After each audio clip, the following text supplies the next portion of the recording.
સુરેન્દ્રનગર ભારત પાકિસ્તાન વચ્ચે તનાવના પગલે પોલીસ તંત્ર એલ્ટર સુરેન્દ્રનગર એસટી બસ સ્ટેશન પર જિલ્લા એસઓજી અને બોમ્બ ડિસ્પોઝલ સકવોડ દ્વારા સઘન ચેકિંગ કરાયું। જમ્મુ કાશ્મીરના પહલગામમાં થયેલ આતંકી હુમલાને લઈને દેશભરમાં સુરક્ષા વધારી દેવામાં આવી છે, ત્યારે હાલ સરહદી વિસ્તારમાં તણાવભરી સ્થિતિ સર્જાઈ છે, ત્યારે રાજ્યભરમાં વહીવટી તંત્ર અને પોલીસ તંત્ર પણ એલર્ટ મોડમાં જોવા મળી રહ્યું છે। ત્યારે વેસ્ટર્ન રેલવે હેઠળના રાજકોટ રેલવે ડિવિઝન હેઠળ આવતા સુરેન્દ્રનગર રેલવે સ્ટેશન તેમજ સુરેન્દ્રનગર એસટી બસ સ્ટેન્ડ પર પોલીસ સ્ટાફની ટીમ દ્વારા સતત ડોગ સકવોડ મેટલ ડિટેક્ટર પરથી મુસાફરોના હાલ સામાનનું કડક ચેકિંગ કરવામાં આવ્યું હતું અને ભારત પાકિસ્તાન વચ્ચે તણાવના પગલે વહીવટી તંત્ર અને પોલીસ તંત્ર સહિત તમામ વિભાગ એલ્ટર જોવા મળી રહ્યા છે।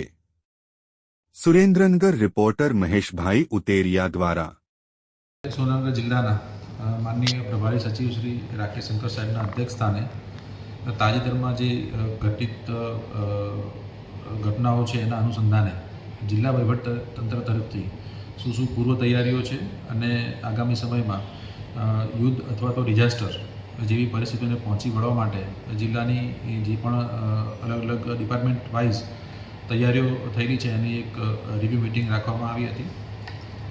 ભવિષ્યમાં આવા ઘટનાઓને પહોંચી વળવા માટે સુરેન્દ્રનગર જિલ્લા વહીવટીતંત્ર તરફથી દરેક વિભાગ સુસજ્જ છે।